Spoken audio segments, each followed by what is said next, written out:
Every night for the rest of that first week of her passion for Max Collodi, Julia paid her 3 shillings and 6pence to sit in the fauteuils, as they were called, at the old Palace Music Hall. She sat with her gaunt fingers picking convulsively at the plush-covered arms of her seat. She sat with her earnest eyes fixed in fascination on the suave, spotlighted figure of the ventriloquist. She sat with her long nose twitching, a minute drop of moisture forming always on the red tip of it. She found, on the counter of a nearby newsagent's shop, a little pile of what professional theatricals call handouts, postcard-sized photographs of celebrities, with quotations from their press notices on them.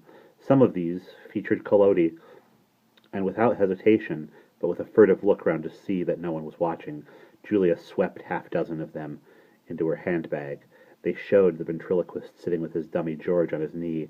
His signature, a large, bold scrawl, was written across the bottom right-hand corner of the photograph. The extracts from the notices were printed in a column on the reverse side of the card. An extremely skillful exponent of the polyphonic art, Mr. Collodi succeeds in convincing us in the course of his exhibition that the term artist, so often misapplied these days, can still be used with accuracy to refer to a music hall performer. A memorable display. Julia took the cards home and placed them, with the iron fragment of the playbill, on her copy of the Journal of Marie Bashkirtseff. She looked at them every night before going to bed. She looked at them every morning before setting off to work. At the same newsagent she bought at the end of the week a copy of The Stage. She knew from her fiancé in the old days, who had always been interested in theatricals, that show people usually inserted notices in this journal to say what theaters they were appearing in. To her joy, Max Collodi had done this.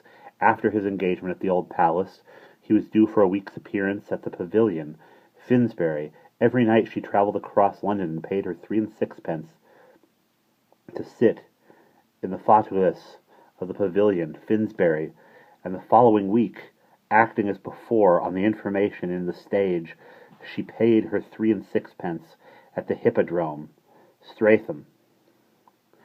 I said I expected you to believe impossible things. This is one of them. The foolish infatuation of an aging woman of great ugliness for a music hall performer. Julia was blind. Yet she did not have glass eyes. You perhaps are the one in the position of the philosopher in the Eastern tale. She was the beggar, without his wit and acuteness. The end of it was when Max Collodi was going on tour, as she was informed by The Stage. Julia gave her employer, Moffrey, a week's notice. She had a small capital, simply invested, accumulated through many years of saving. It was this that, with no thought for the future, she proposed living on while she followed Collodi about the country. And she did one other thing. She wrote Collodi a letter. I am not able to quote the letter. I don't know what it said. I know that somewhere in the course of it she asked if she might meet the ventriloquist, and I know that she got a reply written in the large hand of the signature on the postcard, the hand of an egotist or a man in need of asserting himself, to say that Mr. Max Collodi was grateful for her praises, but that he never gave interviews. I know also that Julia went on writing to Collodi, and that he went on replying, and that, as time passed, he seemed to grow warmer toward her, even friendly. Once, in Bradford, he asked her to send him a photograph, and Julia, with great trepidation, sent him a blurred snapshot taken long ago by her fiancé. She appeared to be sitting on a lawn against a background of fuchsia and veronica bushes. Very shy, with her head to one side, a very old snapshot it was, a daylight exposure print on matte paper.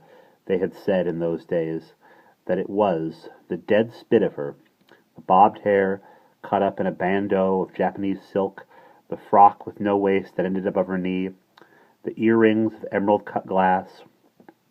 They were all very much a part of Julia at 23, and she sent this snapshot to Max Collodi as a portrait, a dead spit portrait of Julia at 37. Close your left eyes, my friends. Look at Julia with the glass ones. It was at Blackpool that Julia eventually met Max Collodi, in a small hotel in a street off the promenade, The Seabank Temperance Hotel, bed and breakfast 6-6. This meeting was the end of the episode, or the beginning of it. It happened this way. Julia, in her letters to Collodi, kept suggesting that they might meet. In the beginning, he reiterated his statement that he never gave interviews, but later, as she grew more persistent and he more benevolent, he began to hint that a meeting might be possible. Perhaps it was the dead spit portrait. Perhaps he wanted to savor the adulation at closer quarters. It was, I think he felt, worth risking. I said at the beginning of this tale that Max Collodi, too, in his way, was funny. In the letter he finally wrote, consenting to a meeting and fixing a time and place, he made, like the true theatrical he was, certain conditions. She was to stay only for 5 minutes this first time. Later on, perhaps, if she wanted to go on seeing him, they might arrange longer appointments, and he had, he said, an aversion in real life to strong light, being so much in his professional life under the glare of the limes and the footlights. So the hotel room would be dimly lit, if she did not mind.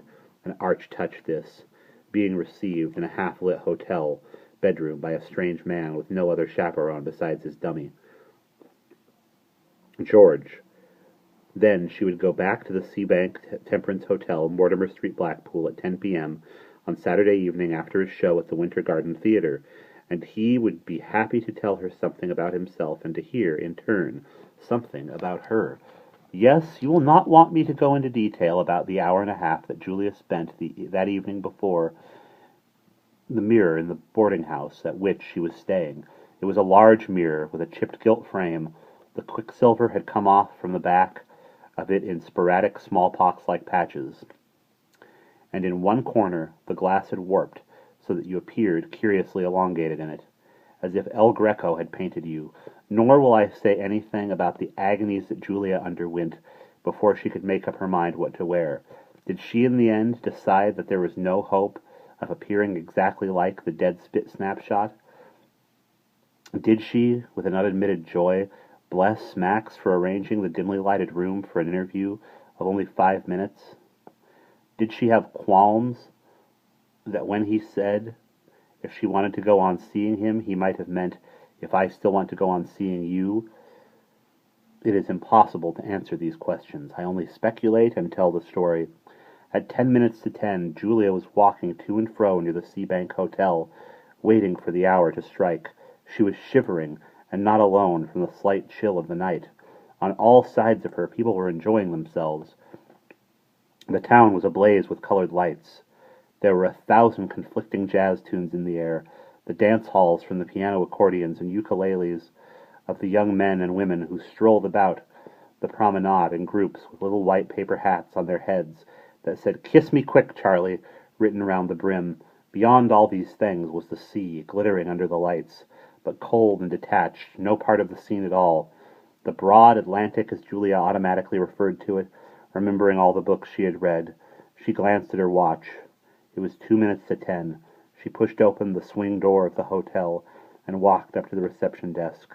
An old man, bald with a hare-lip, peered at her. She stumblingly asked for the number of Mr. Max Collodi's room. "Number 7, he told her, on the first floor, stairway to her left. She blushed a bit as she walked across the hall, feeling his eyes on her back. As she mounted the stairs, taking care not to trip over the warm carpet where it had escaped from the brass stair rods, she dabbed at the damp tip of her nose with a small scented handkerchief, attar of roses, from Boots at 4/6. She prayed to God, and she believed in God, that no one would see her, and no one did, if except the stucco cherubs that decorated the pillar tops of the Seabank Temperance Hotel. She reached number 7. "Oh, God," she prayed, "help me. Oh, help me."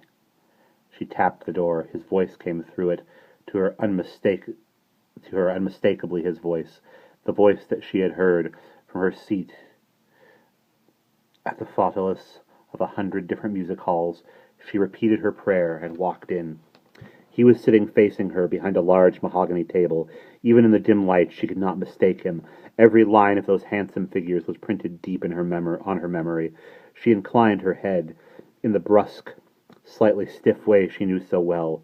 It was the bow with which he acknowledged applause to the theatre. He inclined his head in the brusque, slightly stiff way she knew so well. It was the bow with which he acknowledged applause in the theatre. "Dear lady," he said, "please sit down." And she timidly sat down at the table facing him. She did not know what to say. What was there to say? To gain time, she quickly and nervously glanced round the room.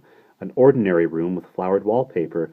There was a high box spring bed, the stripped ticking of it showing beneath the bed cover of lilac damask. There was a wardrobe and a small chest of drawers, and she noticed, God help her, a white china chamber pot peeping out from the half-open door of a commode. Lolling grotesquely on a chair to Collodi's left was the dummy George, a fantastic figure in that half-light with its huge tow head and painted smile. She looked quickly back at the ventriloquist. He had not moved, still held his head slightly forward.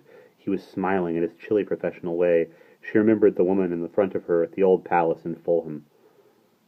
"Too handsome for my liking." "Mr. Collodi?" she said hesitantly. Her voice sounded thin and false, not herself speaking at all, but someone else in her body. Trembling, aching, sick in the stomach. "Max Collodi at your service," he replied, still smiling. Then suddenly there swept into her as she sat there a terrible and overwhelming desire. It was a desire she had experienced before in the old palace, when it seemed that the acrobat was going to fall on top of Bernard. The desire to touch. She wanted to touch Collodi, to touch his hand, his forehead, his blue-tinted jaw. And after those 37 years, this craving gathered and condensed in this one moment was not possible to be denied. She got up. She stood for a moment, staring wildly, breathing in hasty, dry gasps. She walked quickly round the table and touched Collodi on the cheek with her gaunt, quivering fingers.